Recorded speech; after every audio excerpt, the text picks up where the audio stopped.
Spencer Rattler will be better than Caleb Williams. Crazy statement, right? Let's get this out of the way. Right now, Caleb Williams has the better numbers. Higher passing yards per game, more touchdowns, higher yards per completion, and more wins. So how could I possibly claim that Spencer is going to end up being the better NFL quarterback?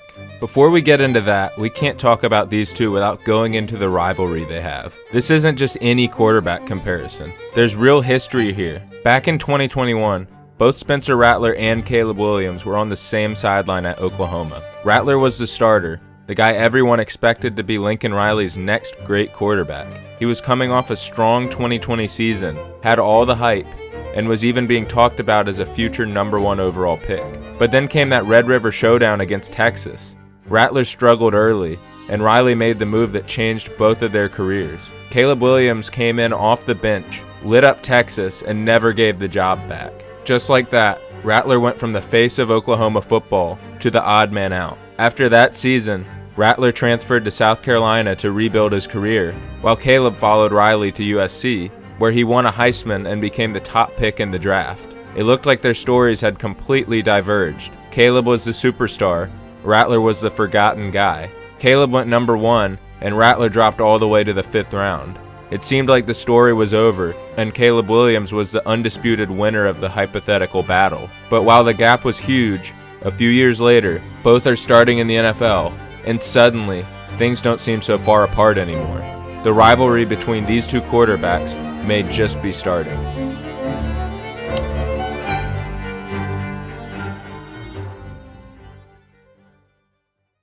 Spencer Rattler's NFL career hasn't started with fireworks, at least not in the way most fans would expect if he was going to be a potential franchise quarterback. He started his pro career with an ugly 0-10 record. He's currently 1-5 this season, and the numbers don't immediately jump off the page, as I showed earlier. On paper, that doesn't scream future star, but when you actually look closer, it tells a completely different story.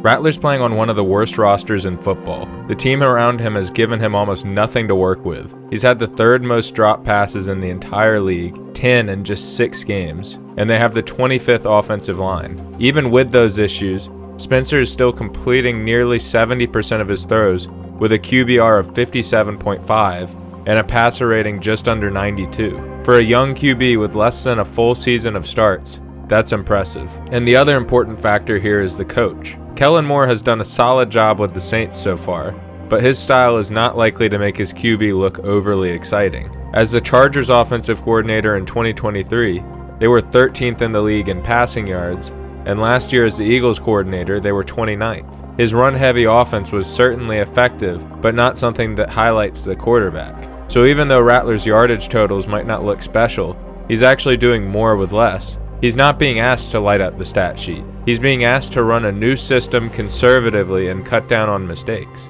Now on the other side, we've got Caleb Williams, the player who came into the league with all the hype, the Heisman winner, the generational talent, the guy who was supposed to be the next Patrick Mahomes. And to his credit, he's been solid. The Bears are 3-2, and as you saw at the beginning of the video, his numbers on the surface have been better. And while his 98 passer rating is also better than Spencer's, his QBR is identical at 57.5. But here's what makes the debate interesting. This is Caleb's 2nd full year starting in the NFL, and he's playing under Ben Johnson, one of the best offensive minds in football. Johnson turned Jared Goff from a cast-off into one of the league's most efficient quarterbacks, leading a Lions offense that threw for 4,718 yards last season.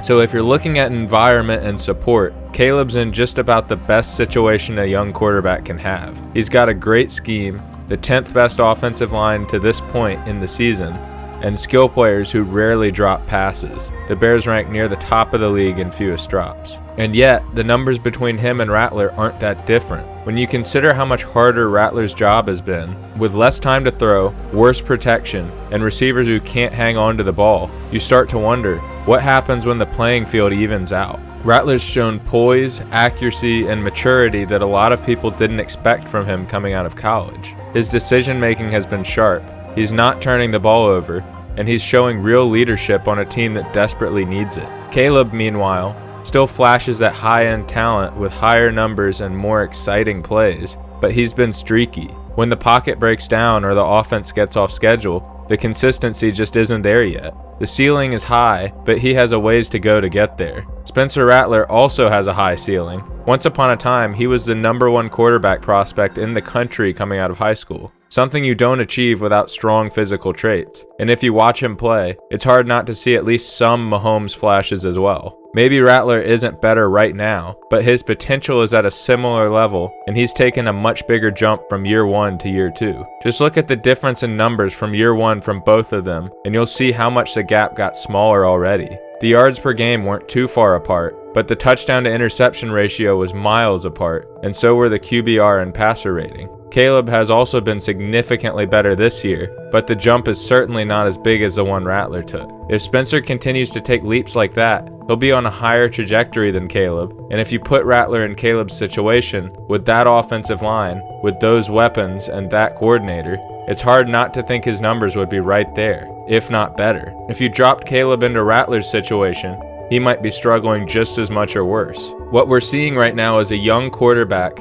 quietly building the foundation of something real. He's having to learn how to win ugly, how to execute under pressure, and how to stay composed when nothing is going right around him. That's the kind of growth that tends to pay off later. Troy Aikman started his pro career with an 0-11 season back in 1989. While a bad record to start with isn't a good connection that shows Spencer could be the next great QB, it does show that early records don't define how good a QB will be. A lot of factors go into what makes a team bad, and simply writing off a quarterback because of their record isn't necessarily fair. Quick timeout. If you're enjoying this breakdown and want more deep dives like this every week, make sure to hit that subscribe button. It really helps the channel grow, and it guarantees you won't miss the next one. Back to the video. So when we talk about who's going to end up the better NFL quarterback, not who looks better on paper this month, but who's built to last, Spencer Rattler might have a real case. He's not the flashy pick, he's not the media darling, but sometimes the guys who survive the worst situations early on end up becoming the toughest, smartest, and most reliable quarterbacks in the league. Once upon a time, Tom Brady was never supposed to be good because he was a 6th round pick. More recently, Brock Purdy was the last pick in the 2022 draft. Neither of them allowed that to stop them at all. Draft placement doesn't decide how good you'll be. Being a higher pick may afford more opportunities, but the best player is ultimately decided by who puts the better performances on the field. It's still early in both careers,